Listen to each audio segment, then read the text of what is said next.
Begin the current Daf and said this Eruvin Daf we begin 10 lines down at the top of the Yomid. We continue explaining the halacha of our previous Mishnah, which we had this interesting case about you put it in the closet and you lose the key if it's going to be an Eruv or not. And we had a machlekes, and we had one interpretation, we can have another interpretations regarding the halacha. Hashis corresponds to Bekalzich and Chesket to anytime to have a Chaim Pishem with joining us for today's Daf. Some of the things we're discussing today's Daf are, as we mentioned, regarding various cases. First of all, we're going to have a discussion regarding the Migdal, the closet that we spoke about. We're going to have different interpretations regarding that case. If you don't have the key, is that going to, the machlekes in the Mishnah, that's going to be an Eruv or not, how to interpret that case. Then we're going to discuss various cases in the next Mishnah of Eruvin that get destroyed. That's going to be about Eruv or not. And discuss the opinion of Rabbi Meir regarding cases where we have a suffix relating to a din d'oraisa. Do we go based on chazakas or not? We can see there's going to be many differentiations or variations in the opinion of Rabbi Meir. So the key terms and concepts are ein binyan b'kelim, vein stir b'kelim. Although there's two of the lamachas malachas are building and destroying, but that doesn't apply to kelim, to vessels. The halacha of tumas hesed is that if a tummy person causes something to move, that's a tumah that he's conveying, even though he's not actually touching it, of what's called hesed. The concept known as mekadin bahar, literally what it means to say is that we make a hole through a mountain. As we'll see, that's going to be an important halacha regarding the laws of tchumen, regarding, let's say, when you have a huge incline or decline, regarding how you measure that. There's a concept of mekadin bahar. So we begin the current Daf, 10 lines down, where we continue explaining this machlekes in the Mishnah. Regarding if you had it in a tower, what's the halacha going to be? You lost the key. Tanakama says it's going to be good. The Beleza says it's not going to be good. So the previous Gemara we had that we spoke about, it was made out of bricks, and we said that the bricks are with ear space, and then Yom Tiv, that's where the Tanakama says it's going to be good because it's going like Rabbi Meir. The Beleza that said it's not going to be good, we're going on Shabbos, that said, oh, it depends where you lose the key. If you lose it in the city, you lose it in the field, if you're able to bring the key or not. Now the Gemara gives a second interpretation. They both say actually, here we're talking about a whole different case. The tower, the closet is made out of wood. So what's the machlekes? And if they're both talking about the same case on Shabbos, could you go ahead and make it an Eruv or not? What would it be depend on? The Marsa, the Tanakh, holds kliu. It's considered, it's a closet, it's a vessel. There's not a law of building or destroying with vessels. If you want, just break it apart and you can get to your Eruv. Maybe it's going to be a valid Eruv. Marsa, no, oil, it's considered oil.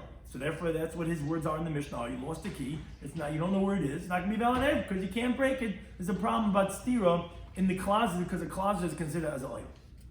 Says the Gemara, this machlekes is the same machlekes we find a Tanai does not like we learn the Mishnah Masech Zav.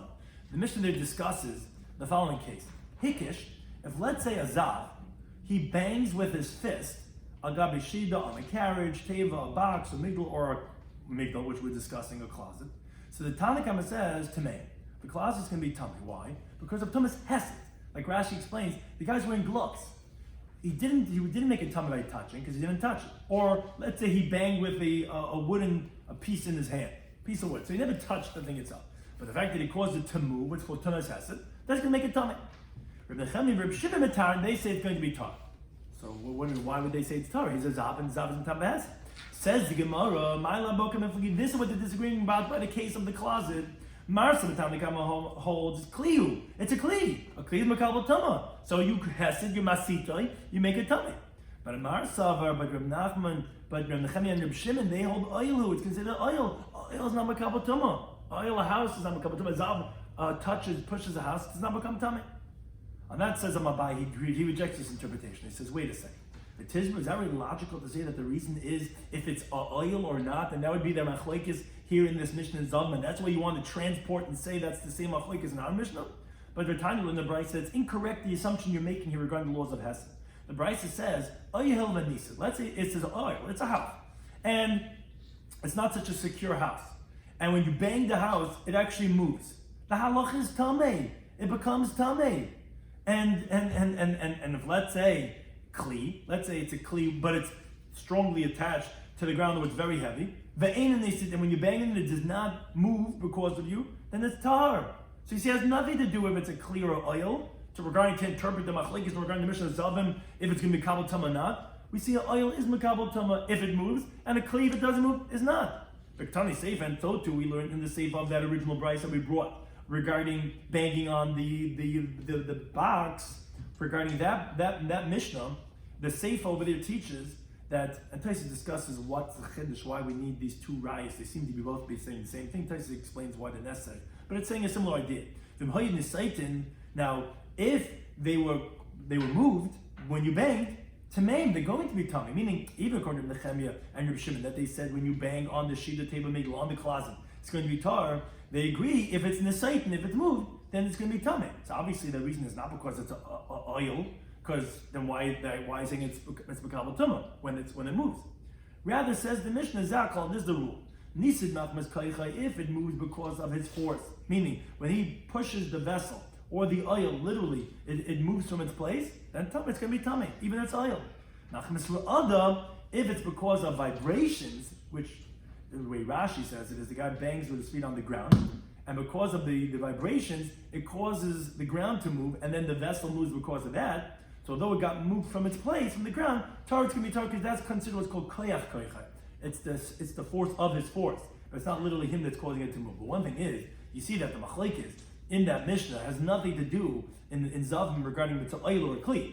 So don't tell me that the reason for that Mishnah is your principle that you're trying to prove, that you see, maybe the Lena Mishnah, we want to know if it's Eruvin Daf. Could you be Seiser or not? Well, depends if it's a clear oil. And I'll prove it to you. Look at the Mishnah of the Zavim. That's what the disagreement is. If it's a clear oil, that's what you can make if it's going to come to him or not. Says Rabbi, you can't say that. Rabbi gives a different interpretation of that Mishnah of the Zavim. The Kuli Alma, that actually according to everyone, even according to Nehemiah, that he was the one that's saying, it's not going to become tummy.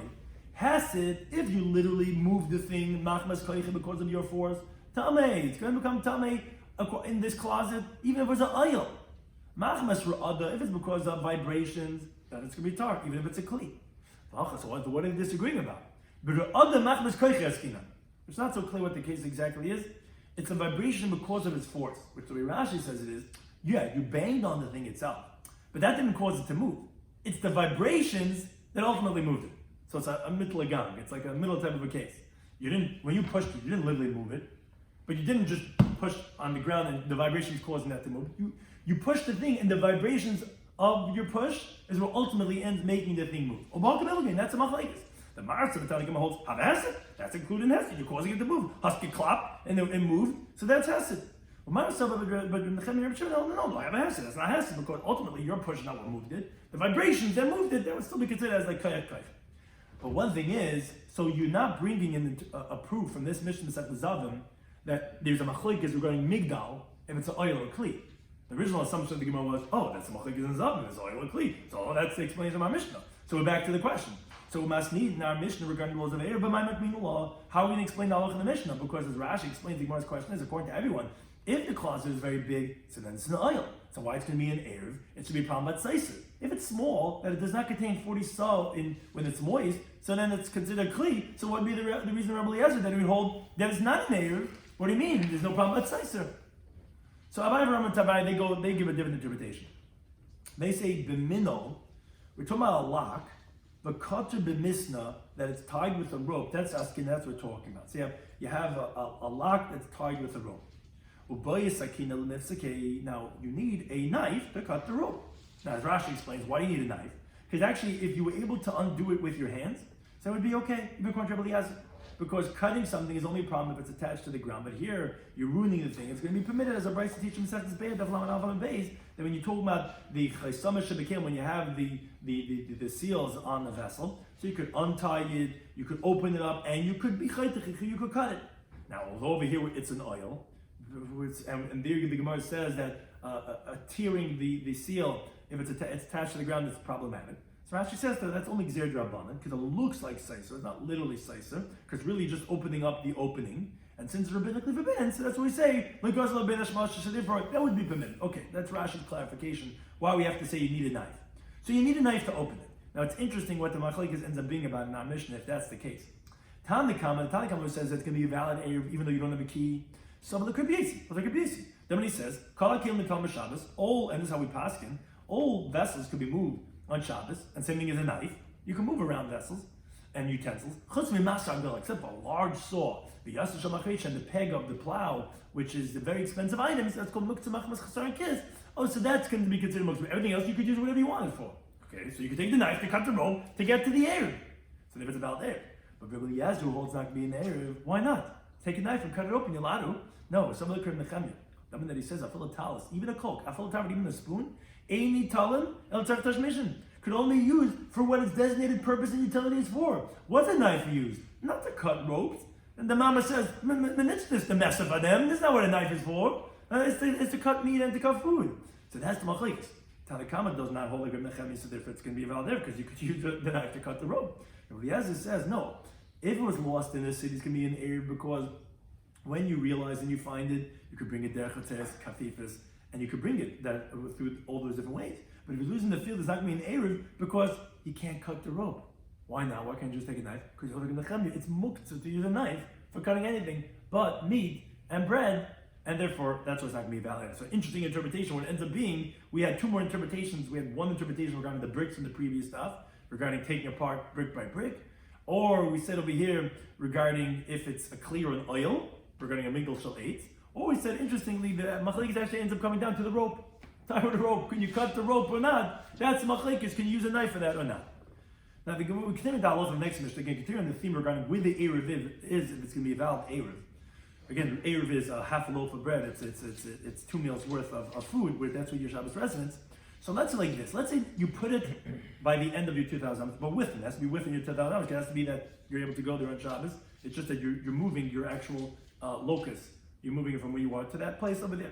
But let's in this gagol chatzalchum. What happens is, let's say it rolls out of the tchum. You put it down, a stark event comes and blows it out. It's not an Eruv. Because now, from your house where you're actually sleeping Friday night until your Eruv is more than 2,000 amas. So either way you look at it, wherever you're acquiring your shvisa, whether it be in your house or in the Eruv, you can't go and take it. It's beyond 2,000 amas. If your real places where the food is, you can't, you're already out of your tchum. If it's where you're staying Shabbos, you can't get to the food. So either way you look at it, it's going to be out of the tchum, so it's not going to be valid. Well, let's say nafal of gal. Let's say a pile of rubble, a building collapsed right next to your Eruv and it's buried under the rubble. Now the Gemara is going to explain that you need to have tools like hoe and different types of picks to go ahead and clear it out, where that would be a malacha. That wouldn't be just a rabbinic prohibition of muktzah of the bricks. That would be issa d'oraisa. So again, you can't access it bein hashmashes. Or yinissa, but let's say it got burnt. Or let's say truma v'nitmis. Let's say it was truma that became tummy. Where again, it's not fit, not for him, not for anyone else. No one can eat truma that's tummy. So it says the Mishnah like this. If it's mibaligim, if this happened when it was still before Shabbos, in there, it's not good Eruv. Your food is not accessible bein hashmashes. Mishach hashechet happened after it was really dark, or is Eruv, it's going to be a valid Eruv. Because you already acquired the Eruv bein hashmashes, and Shabbos was called hoyba hutra. Once it's permitted, it's going to be permitted. You already got what you needed. Im safek, but let's say if you're not sure, you don't know when that happened, you weren't there. Did it happen when it was still day, or did it happen when it was nighttime? So the machlekes is like this. When they say what's called hariza chamer gamel, you're a chamer gamel, which was a Talmudic terminology. You're a driver of donkeys and of camels. Why? Because again, we're in doubt. Did the Eruv happen? And therefore, this is where your bias is. And from here and on, you have 2,000 amas. And that means to say that you lose 2,000 amas this way. Or maybe the Eruv was not acquired. And maybe from your house, which again is in this city, you could have 2,000 amas in every direction, but you don't have the 2,000 amas over here. Now, because of that doubt, you're not allowed to go but 2,000 amas that's between your house and the Eruv. That's going to be the only two places you could go because Manavshach, that's permitted. If this is your shvisa or this is your shvisa, either way, this was a permitted area where you can go. But the 2,000 amas from the Eruv out here, you can't because maybe the Eruv was not there bein hashmashes. And you can't go from your house this way either, the other direction, because maybe the Eruv was acquired, and then you can only go here and here. You can't move an amma out from this side either. So therefore, because since you're being pulled in either direction, one kid is pulling you this way, one kid is pulling you this way. In Talmudic terminology, that's called chamer gamel. Why? Because a donkey, when you're leading your donkeys, you actually lead them in front of them. The gamal actually pulls you, and you actually lead them from behind. So you're a chamer gamel. You're being from one place being pulled. You have to stay behind over here, but you have to be in front of him. So you're like somewhere in the middle, and therefore that's exactly what this is being called. You're somewhere in the middle over here. The gamel is in front. What? The gamel is in front. The gamel is in front. Shachamar herlich lefan bezeman higud. A gamal who meishich. Or the gamal is the rider. It says the donkey's in front. No. My article says different. Oh yeah. Unless because chamor is with a vav, it sounds like it's the donkey. Unless chamar, it says chamar herlich lefan bezeman higud. I don't know. To me, it sounds like it's either one or the other, but it sounds like chamor is going in front of him and he's leading it. Gamal who meishich. Oh, unless the gamal, he's Moshe, he's pulling them? Yeah. So, okay. So he's pulling the donkey, he's pulling the camel, and the donkey's in front of him. So that's what he's saying. It's a chamar gamal where he's stuck here in the middle, and he can only go here, but he can't go here, and he can't go there. That's one opinion. Rabbi Shloimy, they say, Safek Erev kosher. No, they say a doubtful Erev is going to be kosher, and in other words, we're going to consider it as if it was a valid Erev. And Rabbi Yisi, he says, Av Tumas, hey, Mishum Chamishas Kenim, Safek Erev kosher, that they testified in the name of 5 elders that a Safek Erev is going to be kosher. In other words, we are going to consider it as that it was a valid Erev. And you could go more 2,000 amas in this direction.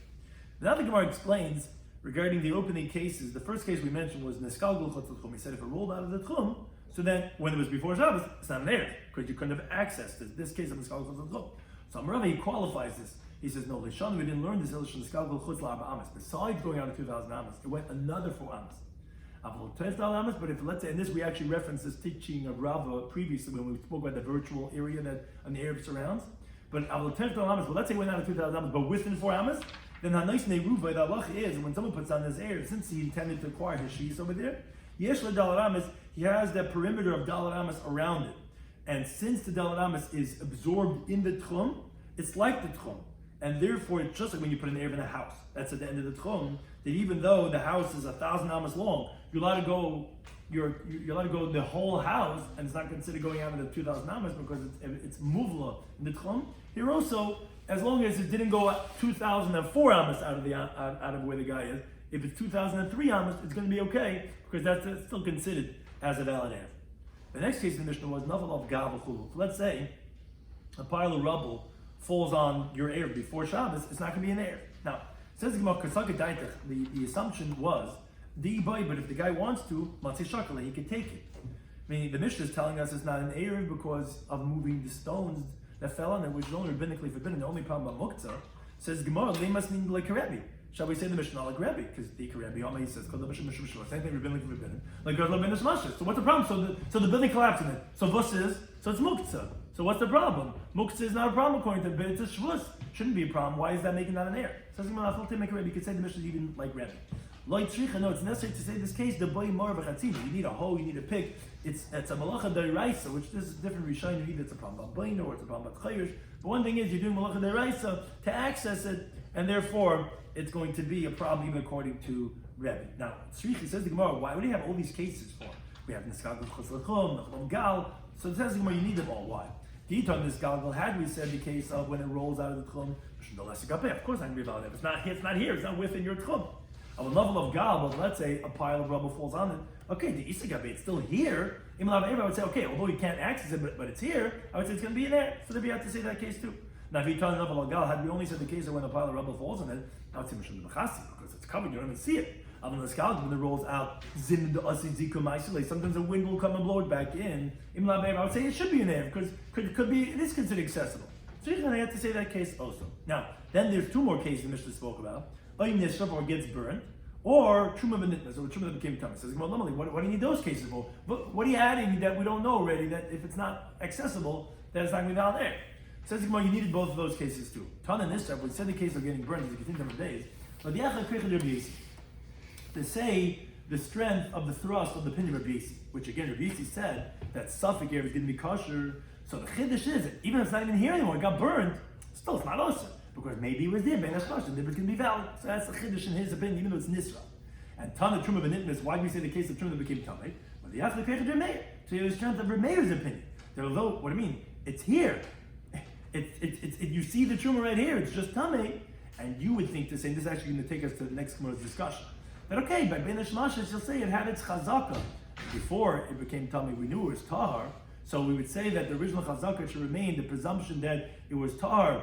And even so, that's what we're saying, that even though the Truma is right here, but it became Tamei, we don't say the Chazaka that as a leniency to say that it would be mutter, and that's saying the strength of Rameir's opinion that says no, Chamar Gamel, it's not going to be as a valid aid. Now that's why the Gemara continues on this theme and says, wait a second. For Savar Rameir, does Rameir really hold this idea that he, as we're saying right now, that Tzvika L'Chumra? You have a doubt regarding the laws of Erev, which is rabbinic halacha. Is that really so that you go stringently by rabbinic law? But it's not by Mishnah Masechtas Mikvahs. It says Tamei shiur and litva. Somebody that's Tamei is going down to the mikvah. Savik Tavel, Savik Tavel. It's not clear if it was a valid immersion in the mikveh or if it wasn't. Now, for Phil Tavel, even if we know he went to the mikveh, but Savik Tavel Bar Masah, it's not clear. There's a doubt. Was there 40 saw in the mikveh at that time? Savik Lay Tavel Bar Masah. Maybe there wasn't a 40 saw in that mikveh at that time. Which Taisa discusses that one Savik, a Svek Sveka, but be that as an Evachin Shnei mikvahs. So let's say there's two mikvahs. One of the mikvahs in town had, or one of the buyers had 40 saw. The other one didn't have 40 saw. But when the person went to the mikvah, one of them doesn't know which one he went to. So what's the halacha? So says the Tana, the doubt is going to be as Tama. Now, what says the Bryce? Says the Bryce of the Medra. It says the Mishnah. The Medra. When do we say this? That the suffix is going to be Tama? Is b'tuma chamura, by severe level of Tama, which Rashi explains. That means to say that the person had a biblical Tama. For example, an Tama. He's a zav. He touched a dead person, or whatever it is. He has a Tama deraisa. So that's what we say. Suffix deraisa l'chumra. But Tama kala, but by a lesser, a lenient Tama, which is a rabbinic Tama. Now, where do you have a rabbinic Tama to make a person Tama? You have that you're going to tamei. The person ate foods that are tamei, or v'shasam ashken tamei, he drank beverages that are tamei, or even if he just had his head and the majority of his body in drawn water, or let's say even just and it fell on him, like someone poured water on his head, and the majority of his body, 3 lugan of drawn water, which if you recall, these are from the 18 things we said in Perek Yitzis Shabbos, where there are a bundle of guys that it's going to be rabbinic tama. So that's where he has what's called a tuma kala, a lesser tuma. But Yar literally goes down to the table in the mikvah. He has the same doubt. Savik table, not sure. Did he table? Did he not table? And even if he did table, you could still say a doubt. Maybe savik table baba himself has savik loy table baba himself. It's not clear that was there 40 saw in the mikvah. Meaning we have the mikvah here, but now we mentioned it. We say, oh, the mikvah doesn't have 40 saw. And we don't know when that guy went. Did it have, or was it after it already had diminished? Or v'chein shnei mikvahs, same thing regarding, let's say there's 2 different mikvahs. We know regarding one of them that they never had 40 saw. So one of them has the 40 saw, so one of them doesn't. But when he went to the mikvah, one of them, and he did, basement, doesn't know which mikvah he went to. What's the difference in these 2 cases? What? What's the difference between Sofek Tovel Barbam So or Sofek Ba'achas Yesh Barbam So? It's just the same mikvah versus 2 different mikvahs. Right. Yeah, Taisus discusses regarding some of these cases that if it's one case or he has machlekes and Taisus, if it's svek or one suffix. But yeah, for us it's just primarily the idea about the doubt. So regarding tumah chamur, which is biblical tumah, we say you're going to go l'chumra deraisa. It's going to be tamei. But here by the tumah kala, sveikoi tahar, the doubt's going to be tahar. Now, as Rashi points out, stam mishnah is remei. So I have a anonymous mishnah mikvayis that's saying by tumah kala, since this is something drabanan, we're going to go leniently. So why does Remeir say in our Mishnah when you have a suffix regarding the laws of Tchumen? That the Allah is going to be l'chemra, that you're going to say that it's not going to be an Erev. Why?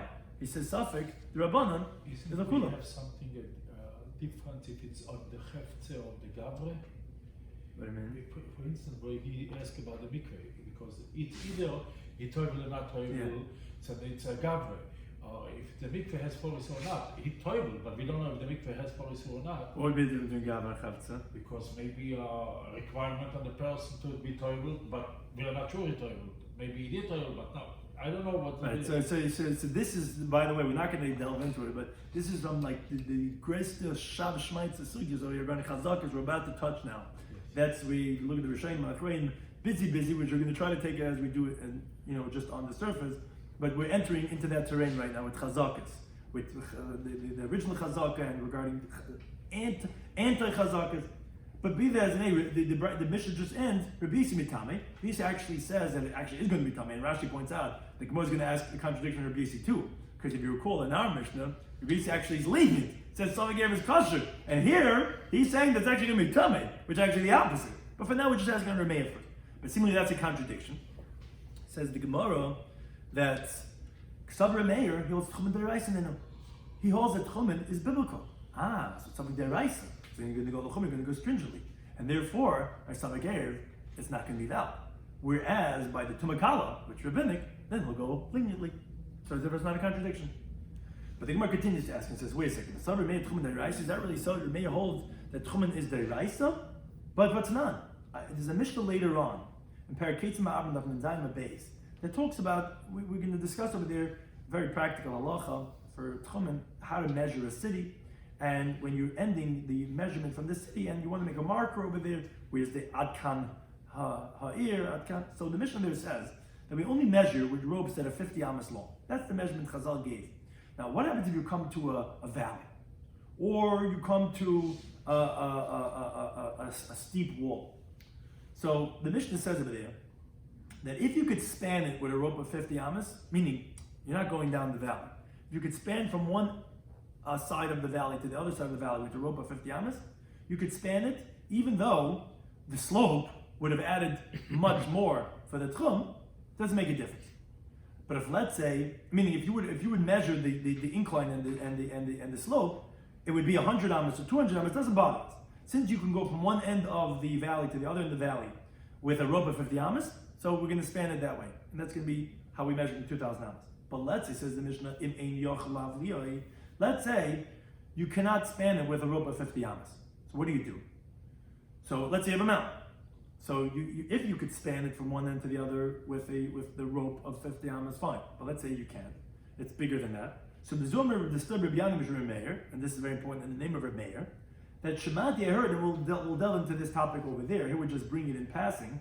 Shemakadrin Bahar, which literally means that we pierce the mountain, which means that here we're not going to span it with a rope more than 50 amas, because the Mishnah teaches you cannot do it more than 50 amas. Now, neither are we going to measure the whole incline of that mountain like as if it was straight ground, because that would be a great stringency. You'd be adding on to the tchum, the whole height of the mountain, you would be measuring. So what do? You take small ropes of 4 amas each. 2 people hold on to the rope on the 2 ends of the rope. The one on the bottom, because on the mountain one guy's going to be higher than the other one, the guy on the bottom is holding the rope opposite his chest. The one on the top is going to hold it by his foot. And now you're going to gain by every 4 amas half of a height of a person. Because here it's by his chest, and here it's by his foot. So if he would hold by his chest, you're losing all that space there. So he's going to hold it by his foot. Now, Rashi explains that Makadrin is like we said, like mikvah, like making a hole. So what does it mean you're making a hole in the mountain? It's as if you had a hole where that guy is standing, and as if he's in the hole. This Rashi explains it elsewhere a little bit differently, but this is how he explains it over here. As if the guy's in the hole, and as if his chest is where his foot is right now. Because there's a hole there in the mountain. So he's standing over there, holding the rope really by his foot, but it's like as if he's holding it by his chest, as you normally measure from chest to chest. So that's what you do. Again, that's how we'll discuss over there, but that's what you do. Instead of, you can't span it, because you'll have to have a rope more than 50 amas. You're not going to make the guy measure upwards, because then you're losing all those amas for the tchum. You'll do this way of 4 amas, and you're evening out. You're doing like this, right? Like this, like this, like this. And that's how you get the tchum. Now, the main point is the next part. This again was said in the name of Rebbe. If Rebbe holds tchum is biblical, how could that be? Makadrin? Do we do this halacha of piercing, which is making it a shorter measurement? Well, he says, Makadrin, we don't do this piercing, not by the Ari Miklat. The halacha is that the way we measure is that the Ir Miklat, not only does the city save, but also its tchum saves. If you're in the 2,000 boundary of the city, it saves 2. So we don't do piercing by the Ari Miklat. Let's say you're measuring 2,000 amas, and it's a mountain over there. You don't do Makadrin over there. And you don't do it either by the halacha of the decapitated calf, which is when you find a dead person on the road somewhere, you come to measure which is the closest city to the dead person. So, because that's the city that has to bring the Egla Rufa, so you measure the mountains and the valleys as they are. So even though you're going to be adding on so much space when you're going down or going up the mountain, it doesn't make a difference. That's how you measure. Why? Why don't you do Makadrin with it? Nation shall tire, because biblical law, biblical law don't do Makadrin. Wait a second. You tell me Rebbe holds that the reason why he's machmer in our Mishnah of Safek Eruvin is deraisa. If it's deraisa, how could he be the one that's quoting Makadrin Bahar by Tchumen? You don't do Makadrin by deraisa. Says the Gemara, like that's not difficult. Our Mishnah that Rebbe was saying, as we explained that it's deraisa and never be machmer by the Safek of Eruvin, is the day his own teaching.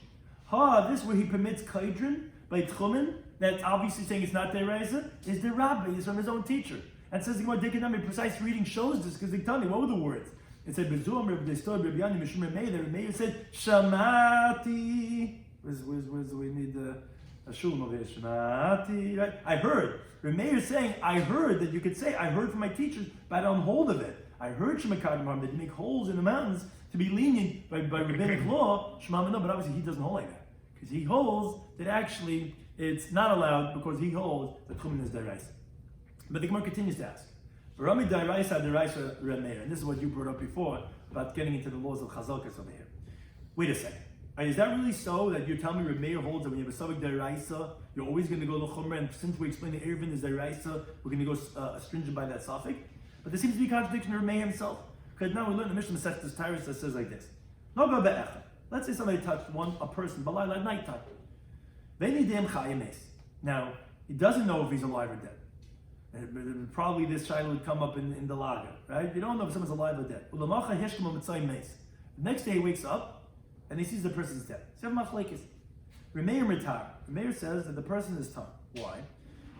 We say that the person has a chazaka. Which person? The metch that he touched. The person that he touched yesterday was alive.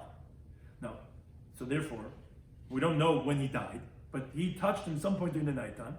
We say that even by a Savik Deraisa, which is the laws of Tom is a biblical law, we say that when there's a chazaka, we're going to go leniently. And maybe goes bust of the chazaka after the chazaka. The problem is, our Mishnah also should go based on the chazaka. Initially, when you put the Eruv down over there, which was Truma, it was Tahar, so then the halacha should be that it should be Tahar. Why are you saying that because of the suffix, you can go l'chumra because deraisa, that's also deraisa. But you remain with the chazaka here, we also have a chazaka. Now, v'cham tamen, cham say no, it's going to be tamei. And they say, shekala tameis kashas mitziyasim. They say that all tames go as you find it. Ba'asher husha, as you find it, that's the status we give it. And that's up until the last time that we know otherwise. So if you found it like this, that's what presuming it was when you touched it. So therefore, the chacham, not discussing the chacham's opinion right now. They say kashas mitziyasim doesn't mean tamei. But one thing is, Remeir contradicts himself regarding deraisa. If you're going to say something cool when there's a chazaka. So that says the Gemara, we have two answers on this question. Amr B'Yirmi, he says, you're right. You're right. The truth is that Savik Deraisa, even though we say L'chumra, you'll say L'kula when you have a chazaka. But Mishnah Seinu, Shahayil HaSheretz Kol Ben Hashmashis. Our Mishnah was that there's a sheretz on the Truma, the whole Ben Hashmashis, from the beginning until the end. Well, so much, that most definitely was Tommy from before Shabbos, because the beginning of Ben Hashmashis is Erev Shabbos. Ben Hashmashis is twilight, we don't know when Shabbos started. But if it was different, the whole Ben Hashmashis obviously became 10 points before Shabbos. So that's what Meir says. It's not going to be valid error. Says if that's the case, Rabbi Yisi disputed that. Rabbi Yisi is going to say Savik Erev Kasha, that the doubtful Erev is going to be Kasha. How could you say that? Most definitely, it became Tamid from before Shabbos. And the Mishnah is saying, if what's from before Shabbos, everyone agrees it's not going to be in the Erev, so how could Rabbi Yisi say, we're going to just Savik Erev, it's going to be Kasha. You just told me the sheretz was on it, the whole Ben Hashmashis. So rather, Rabbi Yisi and Rabbi, they both say like this. And this is the first of the two interpretations. They say Hach over here is b'shtei kitei edim askina. We're talking about that there's two groups of witnesses. Achas emeres neba yom nitma. One says that it became tamei from before Shabbos. Achas emeres mitchachasheka. The other one says it became tamei when it already was dark. And as Rashi explains, the machlek is as follows. Rabbi Yisi holds what's called uki trei lebahadi trei. There's a lot of lumdus over here, but we're just touching the surface. Uki trei lebahadi trei is that we say, okay, there's a pair of witnesses saying yes, a problem, others saying not a problem. So they cancel each other out. So like they're not there. What are you left with? With the original chazaka, the presumptive state of the truma was that's tar. Because that's what it was when you place it down. So therefore we presume that's tar. And then it's going to be valid air. Remeir holds that no. Since ultimately there is a group of witnesses that are contradicting him, meaning, yes, although there's two pairs of witnesses, but ultimately he doesn't hold they just cancel each other out. So by a Savik Deraisa, which is his opinion, we do not go based on the chazaka when it's being contradicted by a pair of witnesses. Although there's a pair of witnesses saying that it was not tamei, only became tamei with chashaycha, doesn't make it difference. Your chazaka is not significant when there's a pair of witnesses that are contradicting it. Now, in contrast to the case that we just brought, when someone touched a person at nighttime, that's not talking about there's a pair of witnesses that are saying yes or no. So therefore, then we're going to presume with the chazaka that the person was alive. And we don't go based on when you find him in the morning that he's dead. Because you could say he died right now, unlike the chacham. So therefore, that's one approach the Gemara says, that when you have, our Mishnah is talking about one pair of witnesses are saying that it was tamei before Shabbos, one said that it became tamei only after Shabbos. So that's the machlekes in the Mishnah. Would we say that a chazaka would be significant in that case? Not. But you're right. If you don't have a pair of witnesses contradicting each other, then yeah, Remei would go based on the chazaka, even by Savik Daraisa. That's one approach.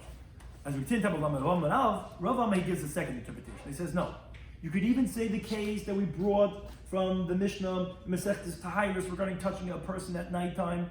That could even be talking about that there are two different groups of witnesses. One says that the guy touched him before he died. That he actually was dead before he touched him, and he was dead when he touched him. Other one says, no, he died only right now. And even so, Remei would say that the person's going to be tar because of the chazaka. Wait a second, isn't that difficult? Isn't that exactly the case of our Mishnah? And Remei says, then you don't say the chazaka? Meaning when you have two pairs of witnesses. One saying he was dead, one saying he wasn't dead. Isn't that just how we describe the case of our Mishnah? When you have two contradicting sets of witnesses, we don't go based on the chazaka? So why would he say within that Mishnah that would be tar? Says the Gemara, there's a difference. Hasam over there, we're getting a little bit more falam of it. Today, chazaki l'kula. There's two chazakas to be lenient to say that he's tar. And therefore we're going to say leniently, because we have trei l'mahadi trei, yes, but there's two chazakas. One is the dead person has a chazaka that the whole night he was still alive, chazaka number one. Moreover, the one who touched him, he has a chazaka that he was tar. So we have two chazakas that he's tar, because either one, we have chazaka he was tar, chazaka he was alive.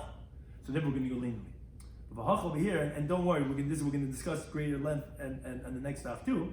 The hach over here in our Mishnah are the Erev, chada chazaka l'kula. There's only one chazaka to be lenient. Because you could say, the Truma has its chazaka, that it was tar. But there's no chazaka on you, let's say that you had an Erev. There's only one, like that's what you were saying about Gav and Chavtza. There's only Chavtza that's being handled over here. There's only one chazaka. But one chazaka, we're not going to create a flaw in the witnesses, and therefore we're going to go l'chumra. And therefore, again, that resolves the contradiction in Remeir. By Savik Daraisa, we're going to go l'chumra. But when there's chazaka, specifically, yeah, we're going to go on the chazaka, but according to one interpretation, only when there's no contradiction in the witnesses. Or no, even when there is a contradiction in the witnesses, but if you have two chazakas, lahakal, then you're going to go even when you have a set of witnesses that are saying not like you. Some of the ideas we spoke about in today's daf, and Eruvin Daf Lamed Hey, was we had another interpretation in the Machlekes in our Mishnah regarding that of having it in the migdal, in the tower, in the closet, that you lost the key. So we said the first interpretation was there was bricks without cement. Could you take it apart or not?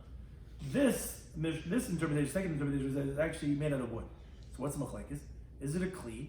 And then there's no problem about steer. You could just demolish the thing. Like we know you could open up a bag of chips sometimes. You could, until you discuss at length, we're not getting into these things. With mustaki, what do you let it break open? You let it break open a kli or not? But for practical purposes, a kli is no problem about steer.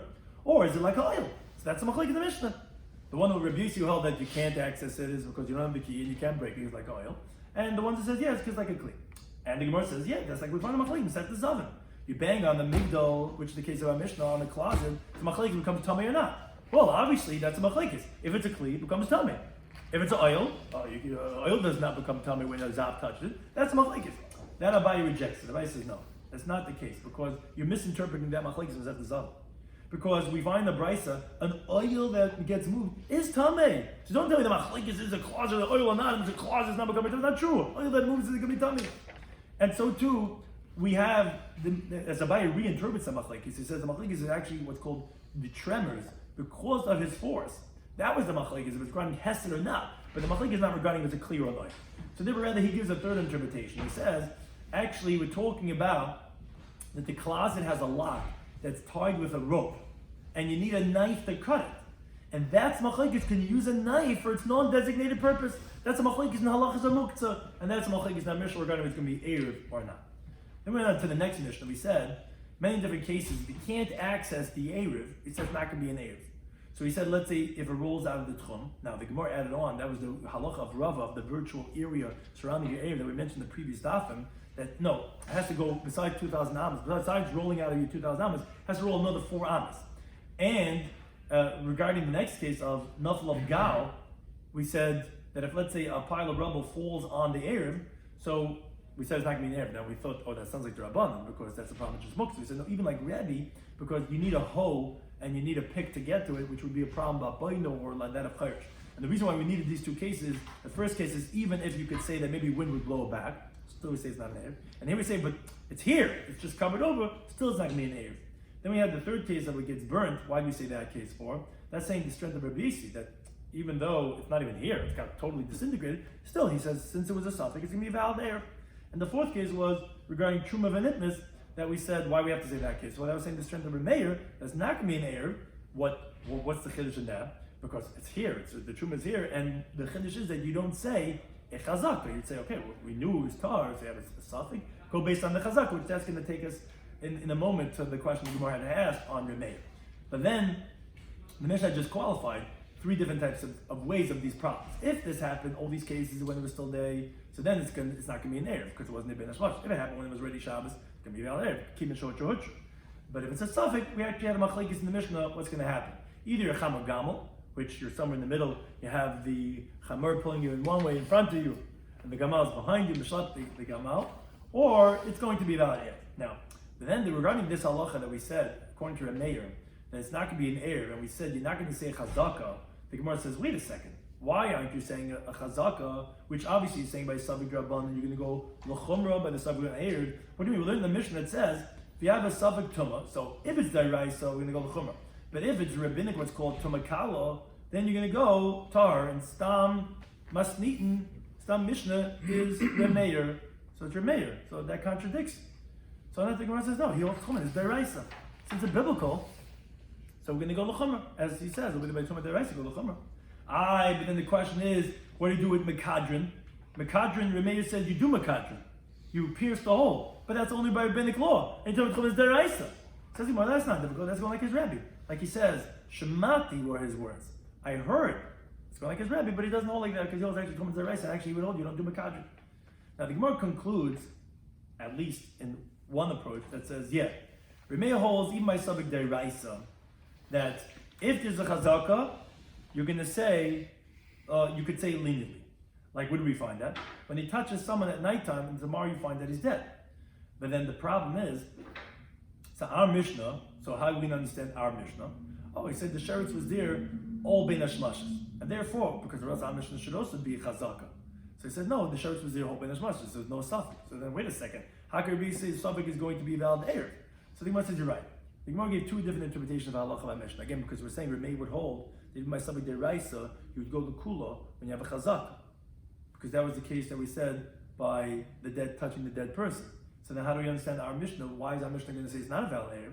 So 2 interpretations. Either our Mishnah talking about that there's 2 sets of witnesses, and Rabbi Yossi holds, okay, trade about they trade, they cancel each other out, and then Truma remains where it's chazaka, therefore he holds the suffix is going to be kosher.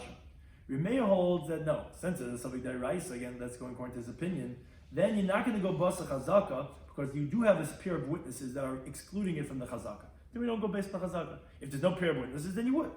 The second interpretation was that no, you could even say the case of touching the dead person, or you're not sure if it's a dead person, touching the guy at nighttime, also had 2 pairs of witnesses. So wait a second, so why in our Mishnah do we say l'chumra, and over there he says the kula? Because when you touch the dead person, there's 2 chazakas to be lenient. One is that the person himself you touched was alive, and the one who touched was tar. Over here, in our case, our Mishnah is only 1 chazaka, which was the truma regarding evaluating the chefza, like we're saying that the truma should remain its chazaka, that it was tar, but because of 1 chazaka, we're not going to say to what's called marin and sahadi to create a flaw in the witnesses that are saying opposite you, and therefore there, in the case of Mishnah, we're going to go, thank you for any time for hosting us.